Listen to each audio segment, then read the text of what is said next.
Vous écoutez La Voix de l'Espérance, une émission qui vous apporte paix, joie, confiance et espérance.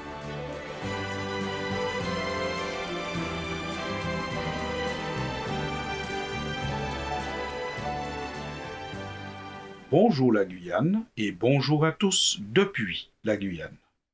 Une gouvernance bonne et durable.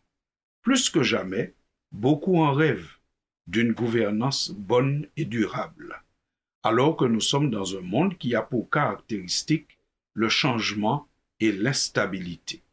Beaucoup réclament le changement, beaucoup prétendent qu'en changeant ce sera mieux, mais nous avons été ces dernières années de déception en déception et on se dit, mais cette instabilité engendre une forme d'insécurité. Cette insécurité engendre aussi le manque de confiance dans l'avenir, la frilosité des investisseurs, d'où le ralentissement des projets. Les projets sont au ralenti, plus rien ne se fait et on attend. Ce ne sont pas seulement les grands groupes qui sont dans cet état d'esprit, mais aussi les familles. Dans les familles même, on a peur de se lancer parce que on ne sait pas de quoi sera fait demain et on s'inquiète. Mais cette instabilité politique, gouvernementale, cette instabilité qui caractérise notre monde aujourd'hui, la Bible l'avait prophétisée, notamment dans le livre de Daniel. Au chapitre 2, on voit apparaître une statue immense et tout à fait particulière. Cette statue est composée de différents matériaux et chaque partie de la statue qui représente un humain symbolise un empire différent qui va se succéder dans la domination sur la terre. On a d'abord l'empire de Babylone, l'empire des Mèdes et des Perses, ensuite la Grèce, Rome, puis enfin des nations issues du morcellement de l'empire romain. Tout cela est là pour témoigner que dans la Bible, il nous avait déjà été dit qu'il n'y aura pas une seule gouvernance bonne et durable, mais que les empires allaient se succéder. Parfois ça va un peu mieux, et puis d'autres fois ça va plus mal. Mais en tout cas, ce n'est jamais bon tout le temps. Mais la prophétie ne s'arrête pas uniquement à la présentation d'une statue, puisque quand vous lirez ce chapitre, vous verrez qu'à un moment, il y a une pierre, donc qui est en dehors de la statue, qui représente, je vous le rappelle, un humain, mais qui en fait symbolise la succession des empires. On peut considérer que ce sont des empires basés sur l'humanité. Ici, nous avons un élément différent. C'est une pierre qui arrive et qui frappe la statue, qui la démolit en petits morceaux. Et cette pierre, elle devient elle-même un royaume. Nous lisons ceci dans le livre de Daniel, au chapitre 2 et au verset 44. Dans le temps de ces rois, le Dieu des cieux suscitera un royaume qui ne sera jamais détruit et qui ne passera point sous la domination d'un autre peuple. Il brisera et anéantira tous ces royaumes-là et lui-même subsistera éternellement. Fin de citation. Nous comprenons que cette pierre, c'est un royaume différent, mais qui a un comportement et une durée différente. Et Daniel précise encore, c'est ce qu'indique la pierre que tu as vue se détacher de la montagne sans le secours d'aucune main et qui a brisé le fer, les reins, l'argile, l'argent et le fer. Fin de citation. Autrement dit, la pierre fait voler en éclats la statue qui représente la succession des empires humains pour s'installer durablement et définitivement.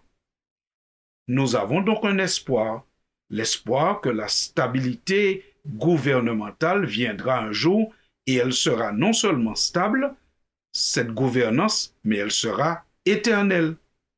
Et nous rencontrons un peu plus loin, toujours dans le même livre de Daniel, une deuxième prophétie qui vient conforter cette idée. Cette fois, ce ne sont pas des matériaux différents qui se succèdent dans une statue, mais ce sont des animaux différents qui se succèdent, mais ces animaux représentent aussi des empires. Nous voyons cela dans le livre de Daniel au chapitre 7, et je lis pour vous les versets 12 et 13. Les autres animaux furent dépouillés de leur puissance, mais une prolongation de vie leur fut accordée jusqu'à un certain temps. Je regardais pendant mes visions nocturnes, et voici sur la nuée des cieux arriva quelqu'un de semblable à un fils de l'homme. Il s'avança vers l'Ancien des jours, et on le fit approcher de lui. On lui donna la domination, la gloire et le règne, et tous les peuples, et les nations, et les hommes de toute langue le servirent. Sa domination est une domination éternelle qui ne passera point, et son règne ne sera jamais détruit. Fin de citation. Ici, vous avez compris que la succession des empires est symbolisée par une succession d'animaux tout à fait bizarres, étranges et qui ont l'air effrayants. Et à un moment, on cesse avec la succession des animaux et arrive quelqu'un qui est semblable à un fils de l'homme et à qui on remet la domination. Mais là, la domination, elle est éternelle, elle ne passera point et son règne ne sera jamais détruit. Il est évident qu'il s'agit ici de l'installation du royaume de Dieu qui va remplacer la succession des gouvernances humaines. Et d'où l'espérance de ceux qui se tournent vers la Bible pour essayer de comprendre ce qui se passe dans ce monde. Nous avons l'espérance qu'un jour, après tous ces méandres que nous vivons, viendra le royaume de Dieu qui s'installera et qui s'installera pour toujours. Dans ce royaume, la beauté, c'est qu'il y a des hommes et des femmes de toute langue, de tout peuple. Cela signifie que Dieu accueille tout le monde sans distinction. Ça, c'est la beauté du royaume de Dieu. Il n'y aura pas de politique concernant l'immigration. Tout sera beau et parfait. D'où la nécessité pour nous de ne pas être complètement désespérés. Et si peut-être nous avons peur d'investir dans le monde, nous devons quand même continuer à y travailler et vivre. Nous devons continuer à faire ce qui est nécessaire, ce qui est bien pour la survie de nos familles, de notre pays et du groupe auquel nous appartenons. Mais nous devons en même temps investir sans modération, sans réserve dans le royaume de Dieu, parce que celui-là sera éternel. Et c'est le conseil que Jésus nous a donné. Dans l'évangile de Matthieu, au chapitre 6, il déclare « Ne vous amassez pas des trésors sur la terre, où la teigne et la rouille détruisent, et où les voleurs percent et dérobent. Mais amassez-vous des trésors dans le ciel, où la teigne et la rouille ne détruisent point, et où les voleurs ne percent ni ne dérobent. » Fin de citation. Une gouvernance bonne et durable. C'est pour bientôt.